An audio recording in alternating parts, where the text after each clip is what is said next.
Hello, everyone, and welcome into the Coach's Corner. I'm Charlie Balcom, Assistant Sports Information Director. Joining me, Lindsey Wilson, Women's Soccer Head Coach Drew Burwash. Coach, thanks for being on. Thanks for having me.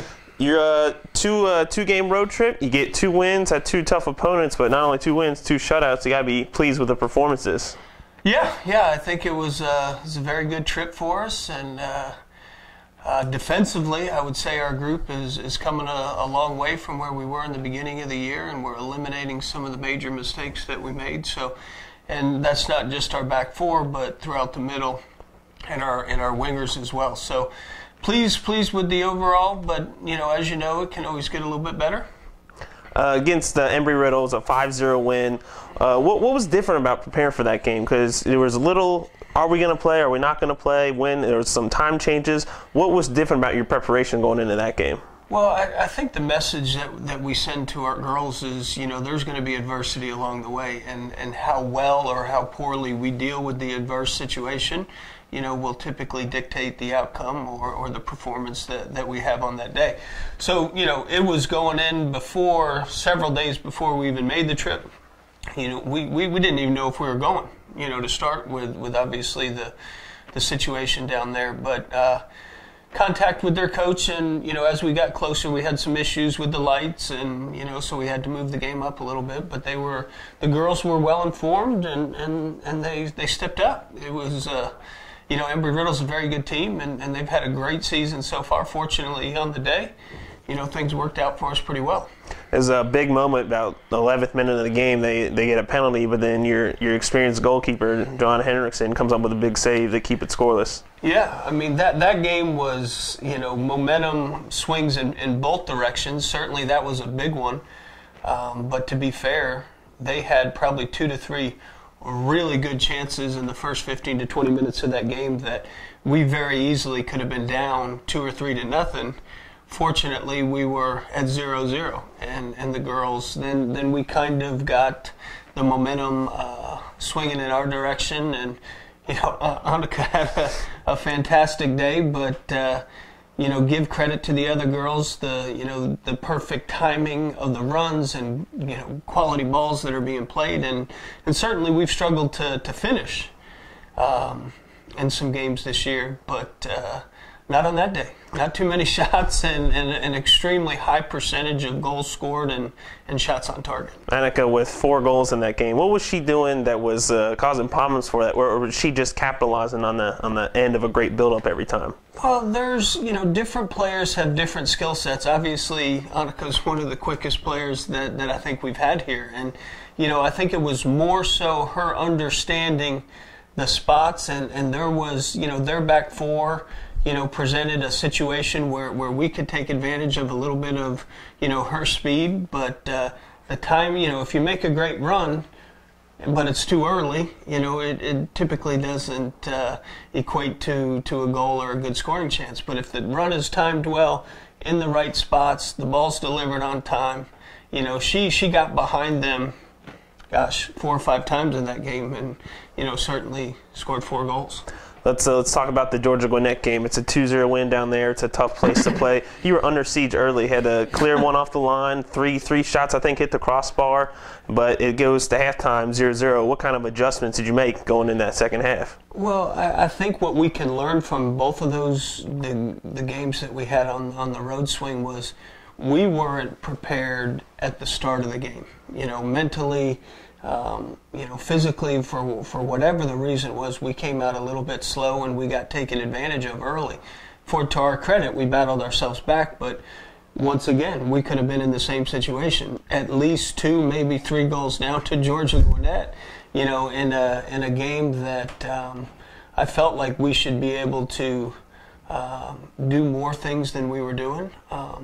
So we got to halftime, and we had a very, very good conversation at halftime with the girls, and fortunately they responded, and they knew the effort wasn't good enough. They knew the execution wasn't good enough, and Georgia-Gwinnett was a extremely intense team, and they were working extremely hard. They were very well organized. They had a good game plan. Fortunately for us, we were able to weather the storm when we didn't have our best, and got things going again in the second half. But that's something that, eventually that catches up with you. Yeah. And our kids have to understand that that's just not good enough. In that game, Lily Red started the scoring, and then 1-0 up until I think the last 5 minutes or so.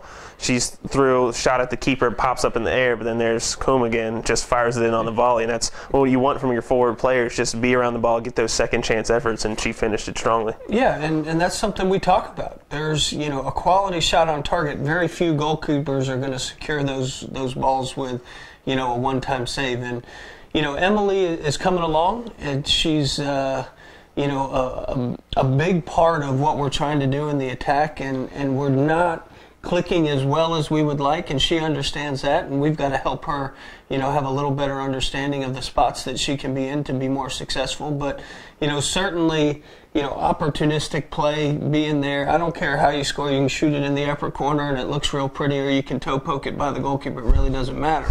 A goal is a goal. But, fortunately, it was a good shot. The goalkeeper made a save, left it out there. And Annika, and that's a big thing for Annika. She's done a much better job finishing the ball. So from that standpoint, it was exciting because it separated the game. They had pushed some players up, 1-goal game. Late in the game, they're pushing forward. You never know what can happen. So to get that second goal at that point in time was pretty big.